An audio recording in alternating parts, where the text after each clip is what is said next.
Hello friends, welcome to our channel కథా కరకాన. ఈరోజు నేను చెప్పబోయే మూవీ రివ్యూ డిమౌంటీ కాలనీ 2. ఈ మూవీ తమిళ్లో రిలీజ్ అయ్యి సూపర్ బ్లాక్ బ్లాస్టర్ అయింది. అలాగే రీసెంట్గా మన తెలుగులో కూడా డబ్ చేశారు అండ్ రీసెంట్గా రిలీజ్ అయ్యింది తెలుగులో కూడా. అండ్ ఈ మూవీ నాకైతే చాలా బాగా నచ్చింది, ఎందుకంటే ఇది ఒక horror film and suspense film. ఈ మూవీలో నాకు బాగా నచ్చిన ఎలిమెంట్స్ ఏంటంటే పార్ట్ 1కి బాగా కలెక్ట్ చేశారు. ఈ మూవీ మీరు థియేటర్లో చూడాలనుకుంటే కంపల్సరీ డిమౌంటీ కాలనీ పార్ట్ 1 అయితే కంపల్సరీ చూడండి, ఎందుకంటే ఆ పార్ట్ చూస్తేనే ఈ పార్ట్ 2లో ఉన్న సస్పెన్స్ థ్రిల్లింగ్ మూమెంట్స్ మీకు బాగుంటాయి అండ్ బాగా ఎక్కుతుంది కూడా. అండ్ మీరు పార్ట్ 1 చూడాలనుకుంటే డిమౌంటీ కాలనీ అదైతే సన్ నెక్స్ట్లో మీకు ఓటీటీలో అవైలబుల్గా ఉంది. అండ్ ఇంకా ఈ స్టోరీ డిస్కషన్ కోసం వస్తే, ఈ స్టోరీ అయితే ఒక హర్రర్ సస్పెన్స్ థ్రిల్లర్. అండ్ ఈ మూవీలో నాకు బేసిక్గా బాగా నచ్చింది ఏంటంటే story, screen play and direction. And అలానే పర్ఫార్మెన్స్ కూడా చాలా బాగుంది. అండ్ ఈ మూవీ బడ్జెట్ కూడా చాలా తక్కువగానే ఉంటుంది. గ్రాఫిక్స్ కూడా ఓకే ఉన్నాయి.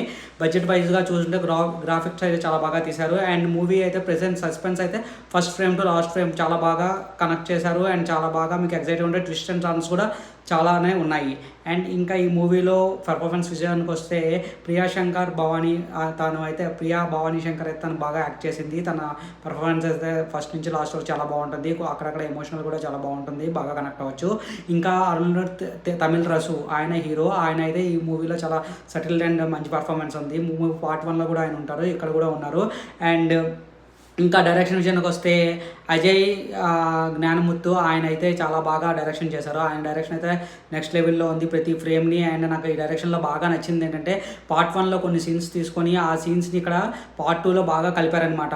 అంటే అక్కడ సస్పెన్స్ లేక అనిపించేది ఇక్కడ మనకి సూపర్ సస్పెన్స్గా ఇచ్చి, అండ్ ఫస్ట్లో మనకి రీక్యాప్ అనేసి ఒక 2 minutes పార్ట్ 1 చేసి తర్వాత కొన్ని సీన్స్ అయితే అవే తీసుకొని దాన్ని ఇక్కడ ఇంటర్లింకింగ్ అనేది చాలా బాగా చేశారు. అండ్ ట్విస్ట్లు అయితే చాలా బాగున్నాయి. ఇంకా బ్యాక్గ్రౌండ్ స్కోర్ అయితే నెక్స్ట్ లెవెల్లో ఉంది. ఇందులో ఒక సాంగ్ ఉంది, ఆ సాంగ్ అయితే నేను ఇంతకుముందు మూవీ రిలీజ్ అవ్వకముందు వెళ్ళలేదు, మూవీలో అయితే నాకు ఓకే అనిపించింది. కానీ బ్యాక్గ్రౌండ్ స్కోర్ అయితే శామ్ సిఎస్ అయితే ఆయన అయితే బ్యాక్గ్రౌండ్ స్కోర్ చాలా బాగా ఇచ్చారు. బ్యాక్గ్రౌండ్ స్కోర్కి థియేటర్లో చూస్తున్నప్పుడు సస్పెన్స్లో కొన్నిసార్లు అయితే మనకు చాలా భయం వేసింది, అలాగనే గూస్ బంప్స్ కూడా వచ్చాయి. అండ్ సస్పెన్స్ అయితే అలా లెవెల్ అయింది, కొన్ని సీన్స్లో అయితే బాగా ఎలివేట్ చేశారు. అండ్ ఇంకో మెయిన్ ఇంపార్టెంట్ విషయం ఏమిటంటే పార్ట్ 3 లీడ్ అయితే అదిరిపోయింది. నేనైతే ఈగర్గా వెయిట్ చేస్తున్నాను పార్ట్ 3కి. అండ్ అందులో కొత్త పాయింట్ కూడా తీసుకొచ్చారు. అండ్ ఈ మూవీ అయితే మీరు హర్రర్ ఫిలిమ్స్ బాగా లైక్ చేస్తారంటే మీరు మస్ట్ అండ్ షుడ్గా థియేటర్లో వాచ్ చేయండి. అండ్ ఓటీటీలో అయితే నాకు తెలిసి సౌండ్ ఎఫెక్ట్స్ అంతగా ఉండవు అనుకుంటా, బట్ థియేటర్లో అయితే మీరు మస్ట్ అండ్ షుడ్గా వాచ్ చేయండి.